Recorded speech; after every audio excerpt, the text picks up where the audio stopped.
Unit 6.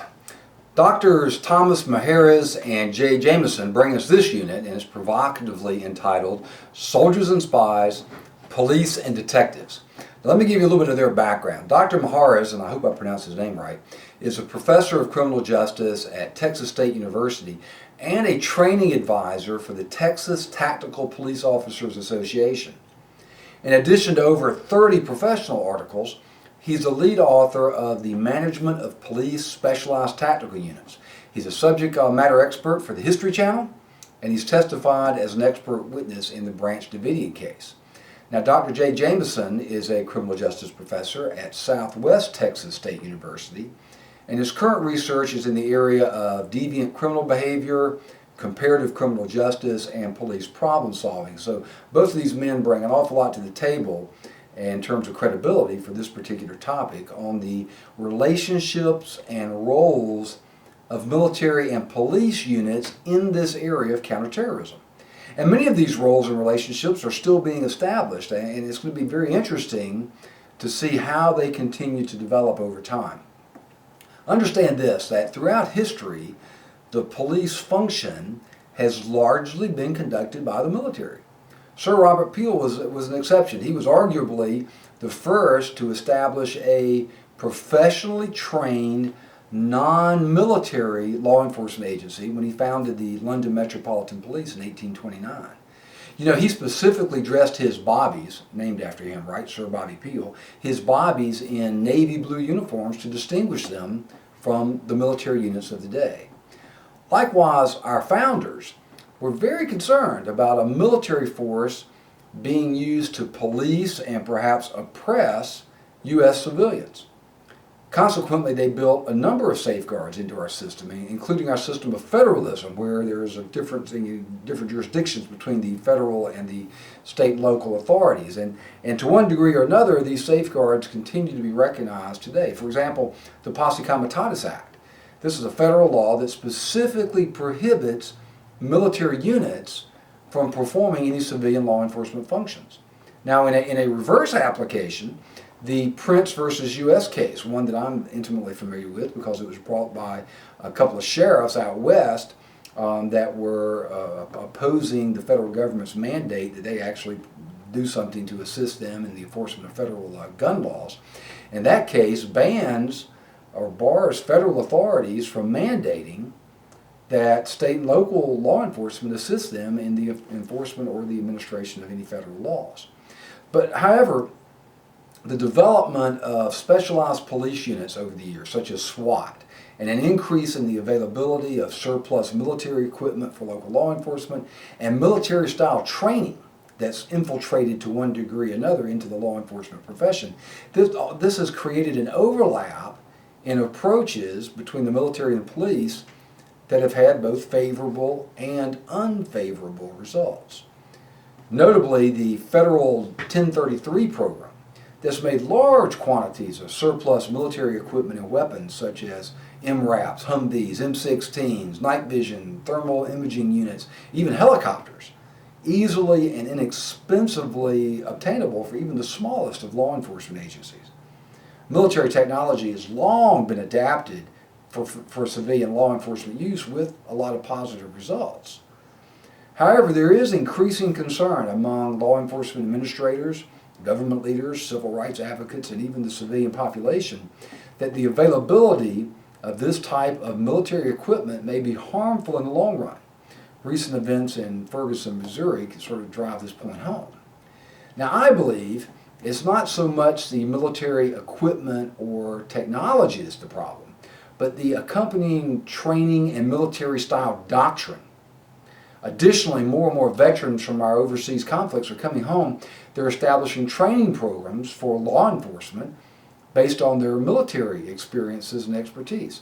And while the tactics may have some application for civilian police purposes, the training is often conducted in a military fashion. And this can have a negative effect on the officers who may be prone to adopt a military-style mindset.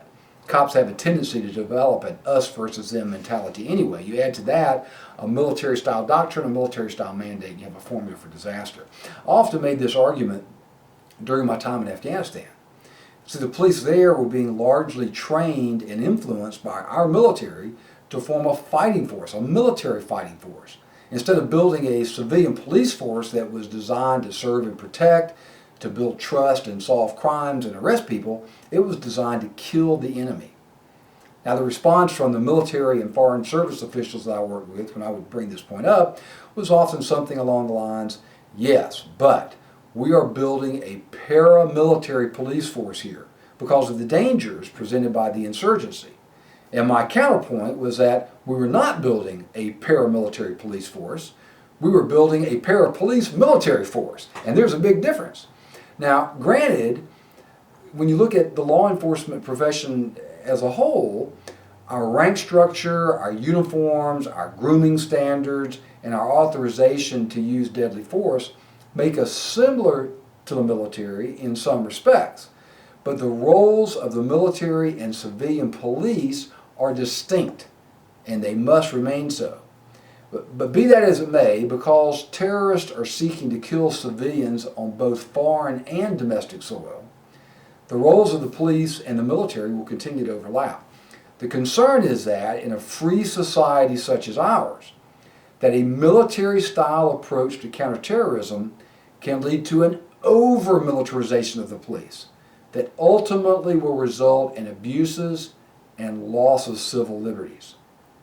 In addition, we'll likely see jurisdictional battles between the military and the police, as well as between the federal, state, and local authorities, as these issues have strong implication for our system of federalism that we inherited from our founders. And so you're going to see these jurisdictional battles take place. Large-scale natural disasters, such as what we saw with Hurricane Katrina, give us a glimpse into just how quickly local resources can be overwhelmed and the need for a federal or military response. Likewise, there are anecdotal accounts of abuses of a police authority and a disregard for constitutional limitations on police powers in times of a major crisis, and that's wrong. I know from my own experience managing the law enforcement response to Hurricane Hugo in 1989 just how valuable military assistance can be during a large-scale disaster such as a hurricane, but also how differences in training and the sense of mission have to be taken into consideration. You see, under South Carolina law, and I'm sure most other states have similar provisions, both the National Guard and the State Guard. Many people don't realize we have a State Guard in South Carolina, as do most states. It's separate and distinct from the National Guard. But both the National Guard and the State Guard assume law enforcement authority during a declared state of emergency. So when the governor declares a state of emergency in South Carolina or in an area of South Carolina, the National Guard and the State Guard, by statute, automatically assume full law enforcement authority. However, in many cases, they have not been trained in that way. Now, they can be huge assets as force multipliers to local law enforcement when it comes to things like physical protection, deterring looters, traffic control, and other police functions. But they think and act like soldiers, not police officers. In one instance, we had a National Guard unit manning a curfew checkpoint after dark. A local doctor had been called out to an emergency at the hospital, but the soldiers wouldn't let him pass. I mean, after all, they had their orders. Thankfully, the doctor found an alternate route that took him to a different checkpoint that was manned by one of my policemen.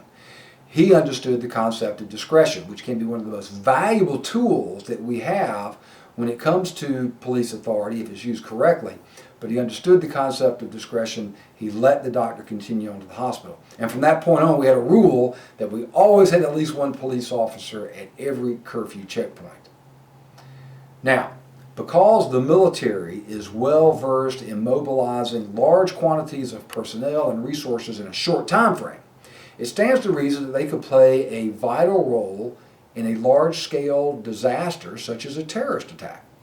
However, it's equally important that law enforcement leaders be versed in these skills. This is one reason that the incident command system is so important. And for those of you that continue your career into local, state, or federal law enforcement, you would be wise to seek out some training in the area of ICS or incident command system that shows you how to manage these large-scale events.